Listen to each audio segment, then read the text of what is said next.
Welcome to this explainer. Today, we're breaking down the absolutely incredible 12-year geopolitical struggle of the Napoleonic Wars.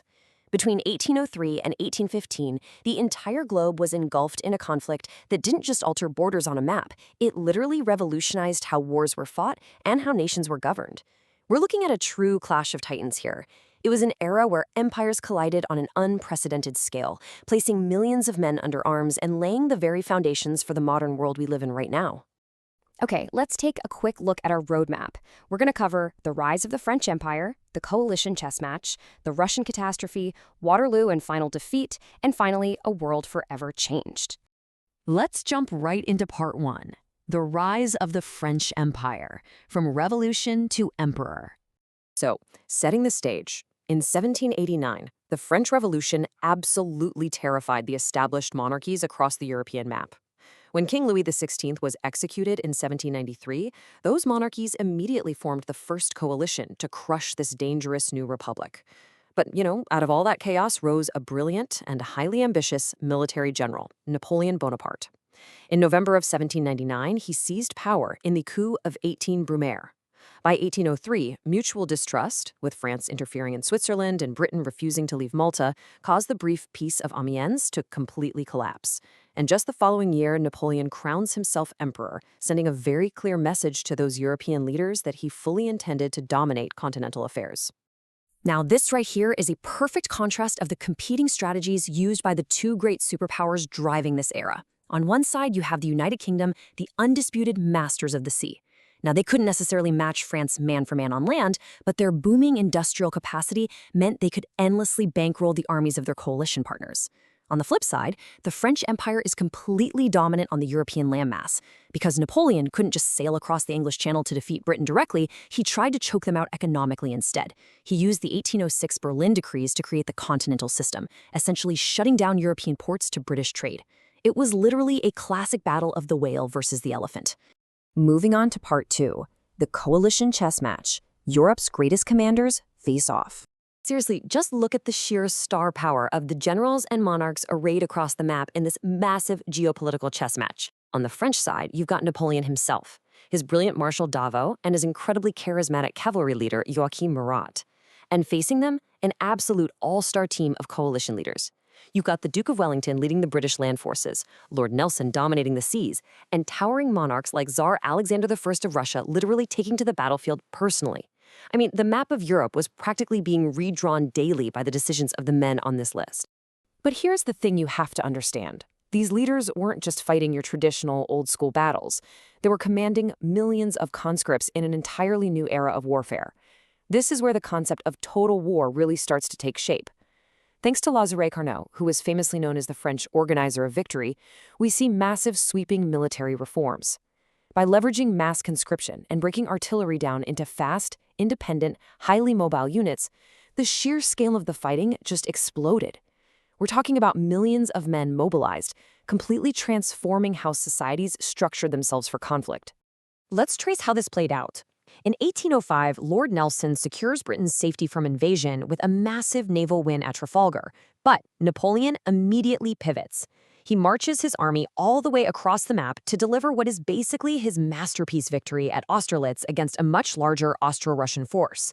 Right after that, the terrifying speed of the French army completely dismantles Prussia in just 19 days during the War of the Fourth Coalition. But a massive vulnerability reveals itself shortly after. By deciding to occupy Spain, Napoleon sparked the Peninsula War. This was a brutal, British-backed guerrilla insurgency that basically became a massive, draining, bleeding ulcer for the French military. Which brings us to part three, the Russian catastrophe, hubris and the winter of 1812. So, to enforce his will, Napoleon decides to invade Russia at the absolute height of his power. And he does this with a staggering Grande Armée of 650,000 men. Let's just take a second to really process that number. Over 500,000 soldiers drawn from all across his empire and allied states, marching eastward into the vast, unforgiving expanse of the Russian map. It was, without a doubt, the greatest military machine Europe had ever seen up to that point. But as we'll see, having the biggest numbers doesn't guarantee a win, especially against brilliant defensive strategies and brutal weather conditions. See, the Russians absolutely refused to give Napoleon the decisive winner-take-all battle he was craving early on. Instead, they just kept retreating. They used a scorched earth policy, literally burning their own crops and villages to deny the massive French army any supplies whatsoever. And even when they finally did clash at the incredibly bloody Battle of Borodino, it just wasn't enough to save the campaign, because when that brutal Russian winter finally set in, it completely broke the Grande Armée. Hundreds of thousands of men perished from the cold, starvation, and disease. And we really have to credit the Russian leaders here. They orchestrated an absolute masterclass in attrition, wearing down the greatest military machine Europe had ever produced. Field Marshal Barclay de Tolly made the agonizing but ultimately brilliant strategic decision to initiate the retreat that stretched French supply lines to the absolute breaking point. And then, veteran Commander-in-Chief Mikhail Kutuzov, alongside Tsar Alexander I, held the line, ultimately forcing the ragged remnants of Napoleon's forces into a harrowing, devastating retreat completely out of Russian territory. And that takes us to Part 4, Waterloo and Final Defeat, the 100 Days. Smelling blood in the water, the Sixth Coalition pounced. They defeated Napoleon at the massive Battle of Leipzig in 1813, and by March 1814, Allied troops are marching right into Paris. Napoleon was forced to abdicate and got shipped off into exile on the tiny Mediterranean island of Elba, while the old Bourbon monarch, Louis XVIII, was restored to the French throne. But Napoleon wasn't done yet. In a totally stunning twist, in 1815, he manages to escape Elba, setting the stage for one final, desperate clash. Which raises a really fascinating question. How exactly did an exiled emperor regain power for the famous 100 Days, only to lose it all at Waterloo? It's incredible to think about. He essentially just landed back in France, and the very soldiers sent by the king to arrest him, they actually cheered for him and joined his ranks instead. The king fled, and Napoleon reclaimed his entire empire without firing a single shot. But, of course, the Seventh Coalition immediately declared him an international outlaw, bringing everyone to the fields of Waterloo on June 18, 1815. Waterloo saw an absolute legendary convergence of military titans.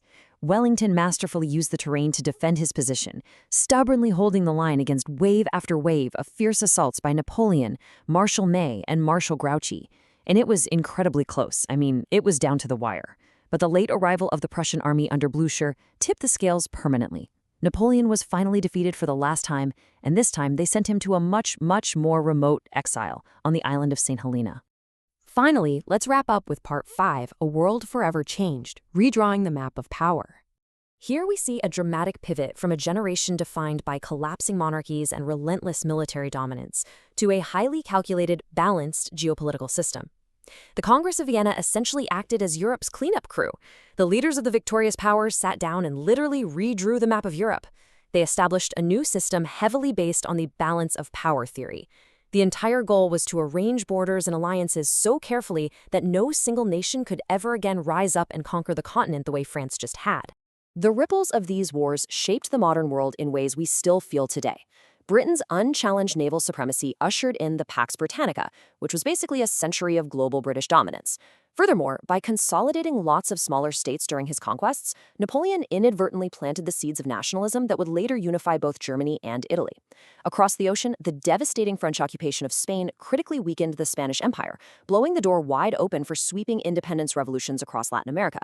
And finally, wherever the French armies had marched, they brought the Napoleonic Code right along with them. This spread core principles of due process, abolished old aristocratic privileges, and laid the permanent groundwork for civil law systems that are literally still in use in dozens of countries today. So I'll leave you with this thought to ponder. When you look at the map those leaders carefully drew up in 1815, did it successfully contain the fires of revolution and ambition? Or did it simply, and tightly, pack the powder keg that would eventually detonate a century later in 1914 with World War I? Keep exploring the history, keep questioning the map, and we'll see you in the next explainer.